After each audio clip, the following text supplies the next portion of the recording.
और यहाँ पे अभी शॉर्ट मूवी स्टार्ट होने वाली है। That's how the place used to look like.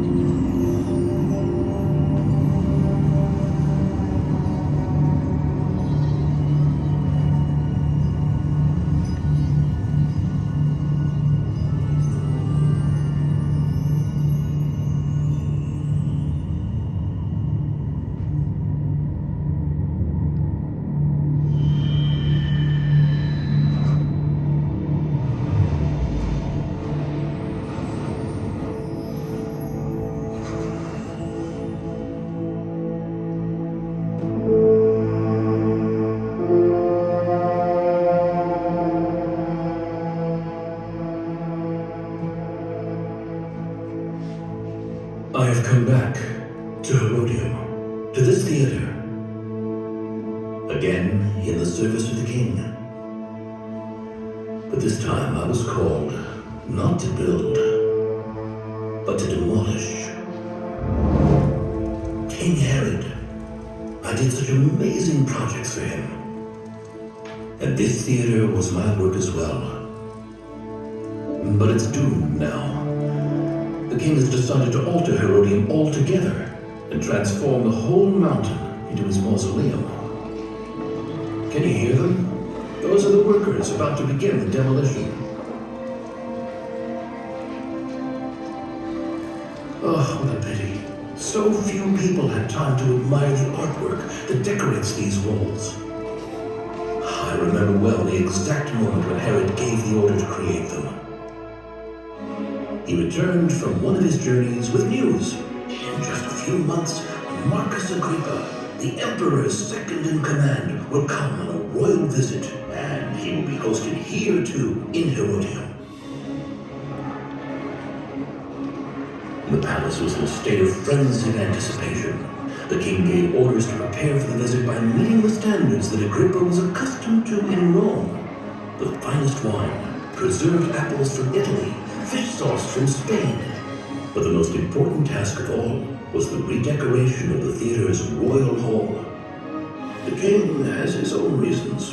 He knows that even artwork can sometimes have political significance. The first thing the artists had to do was replaster the walls. After that, they sculpted the upper part of the room in stucco relief, a special kind of plaster. What a marvelous decoration it is. It gives the flat wall depth, like stone carvings. The artists divided the space of the walls with plaster columns, decorated with leaves and crowned by capitals. Between the columns, high up the walls, they designed windows with wooden blinds open to the view. Look carefully. They are not real windows, but paintings of windows hung on the walls. In all his building projects, Herod avoided images of animals or people in obedience to biblical prohibition. But here, in this room, Herod made an exception to that custom. He gave orders to paint views of Egypt and the Nile, selected especially for the guest. After all, the conquest of Egypt by the emperor's army under Agrippa's command symbolizes the unity of the empire. Look, goats on a rocky cliff with a cypress tree and a shrine. And here a crocodile slides into the Nile. And in this picture, a bull under a big tree in a pasture. And in the background, a boat at sea. And the colors are so vibrant and natural. Paintings like this were rare, even in Rome. For my workers, finishing the work before the visit seemed an impossible task. But Herod never accepted impossible as an option.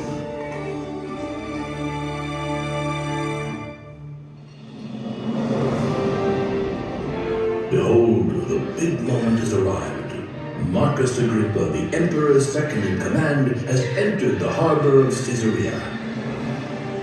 The city was festively decorated, and crowds came out to greet the illustrious guest. And here began the journey that Herod had planned for Agrippa, into the heart of Judea, to the edge of the desert, to Herodium. As the visit progressed, Agrippa was more and more amazed. He did not expect to find such splendor and grandeur at the remote edge of the empire. He smiled his Italian vineyard as his own favorite back home. But Herod had one more surprise for Agrippa, the high point of all his gestures of esteem. Herod led him to the second floor of the royal guest hall.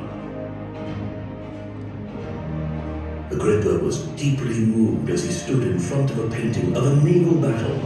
He recognized it at once, the Battle of Actium, his greatest triumph, where he had defeated Mark Antony and Cleopatra, handing Egypt to the Emperor Augustus on a silver platter. The depiction was so vivid that Agrippa's memories came flooding back, and for a brief moment, he thought the painting was come to life.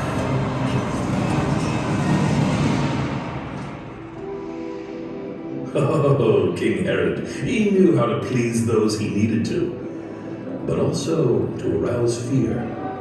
This cruel man was enormously talented, a lion and a fox in one. His reign was remarkable. The kingdom flourished, trade prospered, people lived well. Despite the venomous criticism aimed at him, I always thought we should not forget the greatness of the man who changed Judea more than all his predecessors. But years go by, and the king feels his end is near, and the show will not go on forever.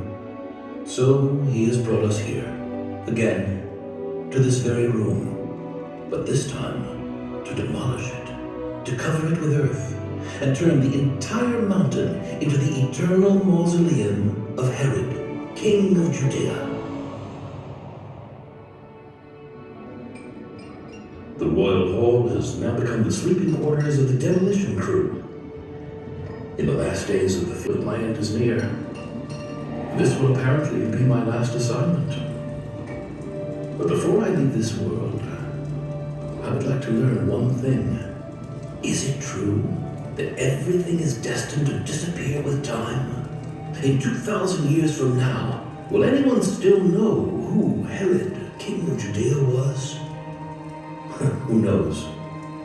Perhaps somewhere, far into the unforeseeable future, this theater will again be full of people, and the sounds of talk and music. Who knows?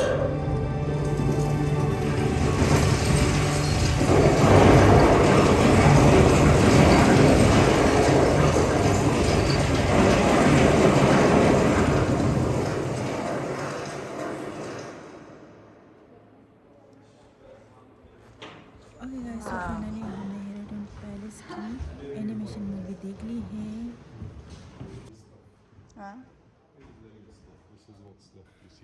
So finally हम जा रहे हैं अभी उस जगह को देखने के लिए जहाँ पे ये पैलेस हुआ करता था पहले, 2000 साल पहले की पुरानी जगह। और अब मैं उस वीडियो को मैं अगली वीडियो में आपको दिखाऊंगी क्योंकि ये बहुत ही लंबे हो जाएंगे। सो